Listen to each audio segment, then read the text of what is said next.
ये कहानी कुछ ऐसे लोगों की है जो नामीबिया के वीरान रेगिस्तान में रिसर्च के लिए जाते हैं, लेकिन बीच रेगिस्तान में उनका ट्रक खराब हो जाता है और अब उनके पास मदद बुलाने का कोई जरिया नहीं है। इसी बीच उन्हें रेगिस्तान के एक ऐसे रहस्य का पता चलता है जो लगातार एक एक करके उन्हें खत्म कर रहा था। ऐसे में उनका ये मिशन जिंदगी और मौत की जंग बन जाता है। कहानी शुरू होती है 3 लोगों से जो एक रेगिस्तान में भटक रहे हैं। ये लोग एक रिसर्च कंपनी के लिए काम करते हैं। इनका काम ऐसी जगह जाकर मिनरल खोजना है जहां इंसान आसानी से नहीं पहुंच पाते। आज उन्हें एक ऐसी लोकेशन का पता चला है जिसके लिए वो तीनों पूरी तैयारी के साथ निकल पड़ते हैं। वहां पहुंचने पर उन्हें अंडे की शेप वाली एक अजीब सी चीज मिलती है। रेगिस्तान में ऐसी चीज मिलना बहुत रेयर है। उन्हें लगता है कि शायद यहाँ कोई खजाना छुपाया गया है, इसीलिए उनमें से एक बंदा उस अंडे को हैमर से तोड़ना शुरू कर देता है।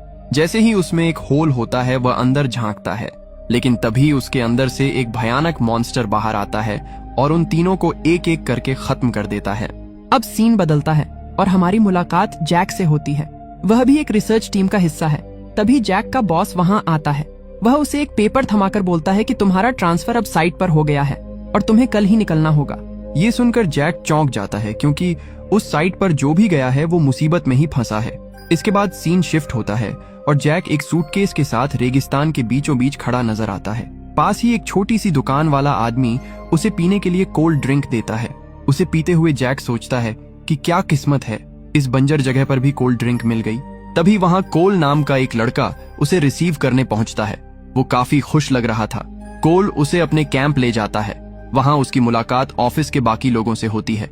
इनमें मैसियाई नाम की एक लड़की भी है जिस पर सब लाइन मार रहे होते हैं। मैसी उससे पासपोर्ट मांगती है और फिर उसका बैग चेक करने को कहती है। बैग में उसे एक मशीन मिलती है जो जमीन के काफी नीचे तक की चीजों का पता लगा सकती है।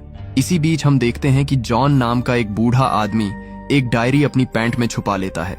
मेसी उसी डायरी को काफी देर से खोज रही थी क्योंकि उसे जैक की एंट्री करनी थी। इस हरकत पर वहां काम करने वाला एक और आदमी भड़क जाता है। जॉन अक्सर मेसी को परेशान करने के लिए ऐसा करता रहता है। इसी बात पर दोनों में बहस हो जाती है और आखिरकार जॉन डायरी वापस कर देता है। इसके बाद मेसियाई और जैक बाहर आते हैं। दरअसल उन्हें शुरुआत वाले उन 3 लोगों को खोजने निकलना है जो इन्हीं की टीम के मेंबर थे। हमें तो पता है कि वो वापस क्यों नहीं लौटे, पर इन्हें कोई आइडिया नहीं है। मैं आपको बता दूं कि ये रेगिस्तान जैसा दिखता है, असल में वैसा है नहीं। यहाँ कुछ ऐसे अजीब जानवर रहते हैं जो इंसानों की सिर्फ हड्डियां छोड़ते हैं। इसके अलावा इस रेगिस्तान के नीचे इतना खजाना दबा है कि उससे पूरा अमेरिका 3 साल तक मजे से खा सकता है। इसी खजाने की तलाश में ये लोग सालों से भटक रहे हैं। हम देखते हैं कि उनके ट्रक पर कई गैलन पेट्रोल लदा है। इन्हें खुद नहीं पता कि यहाँ कितने दिन सरवाइव करना पड़ेगा। सफर में हमारे साथ ट्रक में सेरा और माइक भी हैं। कोल को तो हम पहले से ही जानते हैं। इन सब का सफर शुरू होता है और वो रेगिस्तान में बस भटकते रहते हैं। माइक की बातें सुन सुनकर कोल बोर होने लगता है, पर वो कुछ बोलता नहीं है। दूसरी तरफ जैक धीरे धीरे मेसी की तरफ अट्रैक्ट होने लगा था।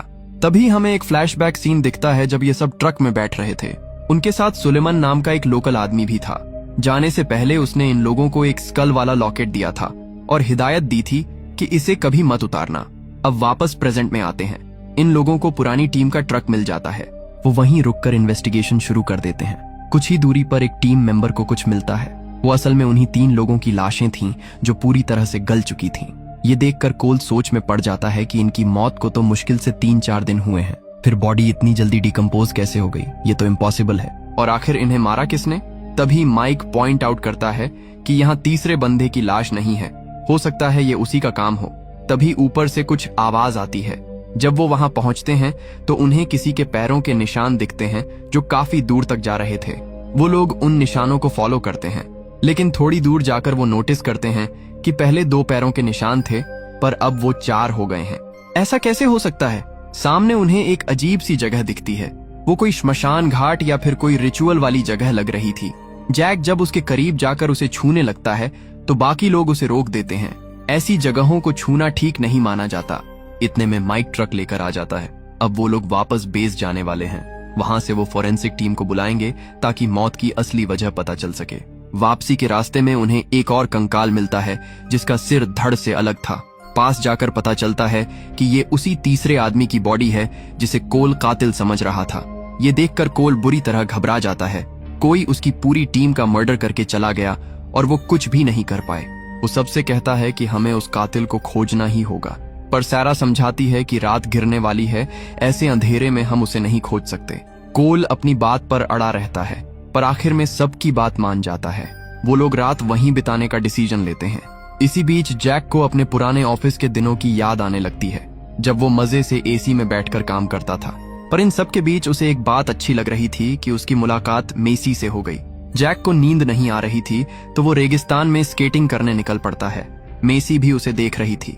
थोड़ी देर में वो जैक की मशीन लेकर उसके पास आती है, जो काफी देर से बीप कर रही थी। जैक चेक करता है तो पता चलता है कि मशीन के हिसाब से कोई उनके बिल्कुल पास है, पर उन्हें कुछ दिखाई नहीं दे रहा था। दोनों वहीं बैठ जाते हैं और जैक उससे फ्लर्ट करने लगता है। वो अपनी लाइफ के बारे में बातें शेयर करते हैं। मैसी बताती है कि उसके डैड भी यही काम करते थे, इसलिए उसका भी इंटरेस्ट जगा और उसने कंपनी ज्वाइन कर ली। थोड़ी देर बाद वो सोने चली जाती है। जैक वहीं बैठा रहता है और उसकी भी आंख लग जाती है। तभी मशीन फिर से जोर जोर से बीप करने लगती है। कोई बहुत करीब था। वो पलट कर देखता है तो पीछे कोई नहीं था, लेकिन जैसे ही सामने देखता है, एक बहुत बड़ा मॉन्स्टर खड़ा होता है। वो डर के मारे जोर से चिल्लाता है और भागकर ट्रक के पास पहुंचता है। उसकी आवाज सुनकर सब जाग जाते हैं और नीचे आते हैं, पर वहां कोई नहीं था। कोल उसे समझाता है कि तुम अफ्रीका के रेगिस्तान में हो, यहाँ ऐसे बहुत से अजीब जीव हैं जो तुमने कभी नहीं देखे होंगे। जैक कहता है कि हमें पता है यहाँ कुछ तो सुपर नेचुरल चीज है, पर वो है क्या ये किसी को नहीं मालूम। तभी मेसी आकर बताती है कि उनके टीम मेंबर का कंकाल गायब हो गया है।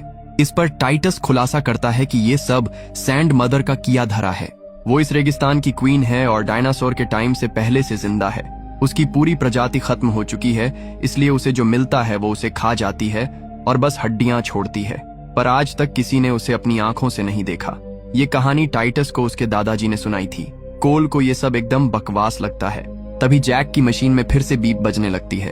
कोल तुरंत सैरा से कहता है कि ट्रक उसी डायरेक्शन में ले चलो जहां मशीन इशारा कर रही है, पर सैरा साफ मना कर देती है। अंधेरे में ट्रक रेगिस्तान में फंस सकता है या कोई और हादसा हो सकता है। सुबह जाना ही सेफ रहेगा। क्या आपको भी लगता है कि वो सच में सैंड मदर थी, या जो अंडे हमने शुरू में देखे थे वो उसी के बच्चे थे? क्या उसकी पॉपुलेशन बढ़ रही है? सुबह होते ही सब निशानों का पीछा करते हुए निकल पड़ते हैं। थोड़ी दूर जाने पर कोल अपने स्नाइपर से देखता है कि कोई क्रीचर वहां से भाग रहा था। वो बिना देर किए फायर कर देता है। गोली लगते ही वो क्रीचर किसी राख की तरह हवा में उड़ जाता है। जब सब पास पहुंचते हैं तो वहां उन्हें सिर्फ अपने टीम मेंबर का वही कंकाल दोबारा मिलता है। इस बार वो उसे अपने साथ रख लेते हैं। टाइटस बताता है कि जवानी के दिनों में उसके साथ भी कुछ ऐसा ही हुआ था। उसका एक चरवाहा दोस्त बकरियों के साथ जा रहा था, पर जब टाइटस वहां पहुंचा तो उसे सिर्फ दोस्त की हड्डियां मिली। अब कोल को उसकी बातों पर थोड़ा थोड़ा यकीन होने लगता है, क्योंकि उसने भी उस दानव को अपनी आंखों से देखा था। वो लोग वहां से निकलने का फैसला करते हैं, पर जैसे ही ट्रक स्टार्ट करते हैं उसमें आग लग जाती है। सैरा किसी तरह आग बुझाती है, पर ट्रक अब स्टार्ट नहीं हो रहा था। कोल पूछता है कि माइक, क्या तुम इसे फिक्स कर सकते हो? माइक जवाब देता है कि इसमें तो महीनों लग जाएंगे। दूसरी तरफ मैसी अपने रेडियो से बेस पर कांटेक्ट करने का ट्राई करती है, पर नेटवर्क नहीं मिलता। सब काफी टेंशन में आ जाते हैं। सैरा बताती है कि हमारे पास 4 दिन का खाना पीना बचा है, तब तक हम कुछ न कुछ जुगाड़ कर ही लेंगे। तभी आसमान से एक छोटा प्लेन गुजरता है, पर किस्मत खराब हो तो कुछ नहीं होता। वो प्लेन उन्हें देखे बिना चला जाता है।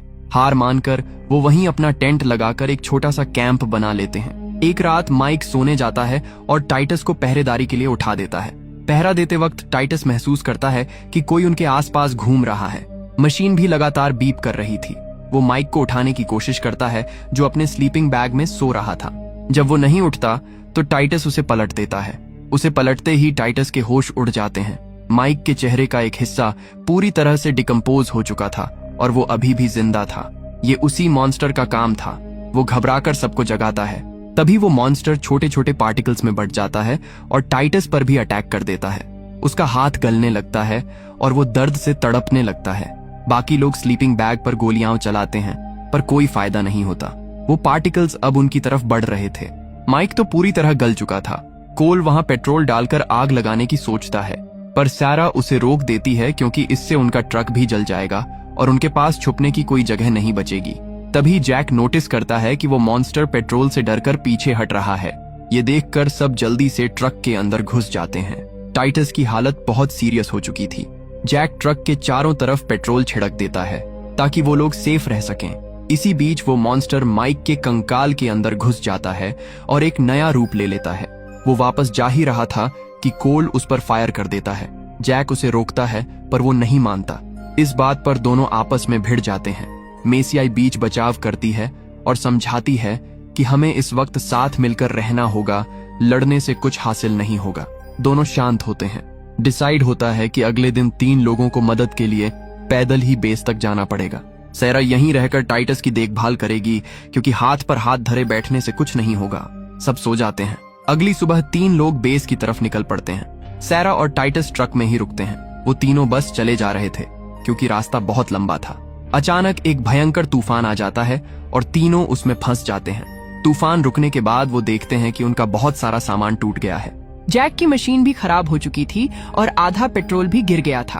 फिर भी वो हार नहीं मानते और आगे बढ़ते रहते हैं। रात होने पर वो एक जगह आराम करने रुकते हैं। कोल सेफ्टी के लिए चारों तरफ पेट्रोल डाल देता है। जैक और मैसी एक दूसरे का हाथ पकड़े बैठे थे। तभी वो देखते हैं कि वही सैंड मदर वहाँ आ गई है। इस बार उसने मेसी का चेहरा लिया हुआ था।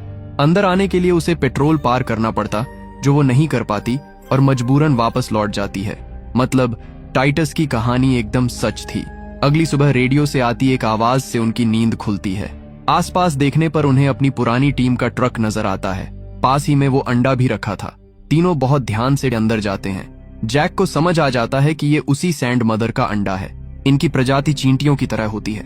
इनका साइज और पावर अलग अलग होती है। ये इस रेगिस्तान में कहीं भी फैल सकती हैं। अगर ये ऐसे ही अंडे देती रहीं तो पूरी दुनिया तबाह हो जाएगी, क्योंकि ये किसी भी मांस को पल भर में गला सकती है। इसी बीच ऊपर से जॉन की आवाज आती है। बाहर आने पर जॉन उन्हें घेर लेता है। उसे लगता है कि इन तीनों ने ही अपने साथियों को मारा है और खजाना आपस में बांट लिया है। मैसी उसे समझाने की बहुत कोशिश करती है, पर वो एक नहीं सुनता और तीनों को हथकड़ी पहनाकर ट्रक में बैठा देता है। जैक कहता है कि हमें जल्दी कुछ करना होगा, वरना हम सब मारे जाएंगे। मौका देखकर कोल शीशे के आर पार जॉन को मारता है और उसे बेहोश कर देता है। इसके बाद वो एक माइन के पास पहुंचते हैं। अब उन्हें समझ आ गया था कि ये क्रीचर अपनी एक अलग सोसाइटी बनाना चाहता है और इसके लिए उसने इस गहरी माइन को चुना है। वो अपने साथ एक खास लिक्विड ले लेते हैं और जॉन को ट्रक में ही बांधकर छोड़ देते हैं। तीनों अंदर की तरफ बढ़ते हैं। अंदर घना अंधेरा था, इसलिए वो टॉर्च जला लेते हैं। जैक को एक पुराना जनरेटर मिलता है। उसे चालू करते ही वहां हल्की रोशनी हो जाती है। इसी बीच कोल अकेला ही उस क्रीचर को मारने निकल पड़ता है जो छुपकर उन्हें देख रहा था। जैसे ही कोल अंदर जाता है वो क्रीचर उस पर अटैक कर देता है, पर जैक बड़ी चालाकी से उसका ध्यान भटकाता है और उसे एक गहरे खड्डे में गिरा देता है। कोल उसे थैंक्स बोलता है, पर तभी वो मॉन्स्टर खड्डे के अंदर से कोल का पैर पकड़ लेता है और उसे नीचे खींचने लगता है। जैक और मैसी उसका हाथ कसकर पकड़ लेते हैं, लेकिन कोल खुद ही उनका हाथ छोड़ देता है और उस लिक्विड के साथ खड्डे में गिर जाता है। इससे उस मॉन्स्टर और कोल दोनों की मौत हो जाती है। पर कहानी अभी खत्म नहीं हुई थी। वो लोग माइन के जिस हिस्से में थे वहां उस रानी ने अपना पूरा कब्जा कर रखा था। तभी जैक की नजर एक चीज पर पड़ती है जो एक जिंदा कोकून जैसी लग रही थी। उसे समझ आ जाता है कि रानी इसी चीज को प्रोटेक्ट कर रही थी। शायद ये उसका दिल था। जैक बिना सोचे उसमें चाकू घोंप देता है। इसके बाद सब कुछ तबाह होने लगता है और माइन भी ढहने लगती है। दोनों जान बचाकर बाहर निकलते हैं। बाहर आते ही उन्हें जॉन की सड़ी हुई लाश मिलती है, जिसे देखकर वो बुरी तरह डर जाते हैं। कुछ दिनों बाद मैसी शहर वापस जाने के लिए निकलती है। जैक उसे खुद छोड़ने जाता है, पर वो उसके साथ नहीं जाता। अब उसे कुछ और खोजना है। उसने मैसी को तो शहर भेज दिया, पर हम देखते हैं कि मेसियाई के बैग में एक और कोकून रखा था, जिसे वो रिसर्च के लिए शहर ले जा रही थी। इसका सीधा सा मतलब है कि वहां सिर्फ एक रानी नहीं थी, बल्कि ऐसी हजारों रानियां हो सकती हैं जिनके अनगिनत कोकून्स होंगे। जैक को अब अपनी जिंदगी का मकसद मिल गया था और वो उन्हीं को खोजने के लिए रेगिस्तान में ही रुक जाता है। और इसी के साथ ये कहानी यहीं पर खत्म हो जाती है। तो दोस्तों, आपको ये कहानी कैसी लगी कमेंट करके जरूर बताना और इसी तरह की वीडियो के लिए हमारे चैनल को सब्सक्राइब कर लेना। अगले वीडियो में मिलते हैं।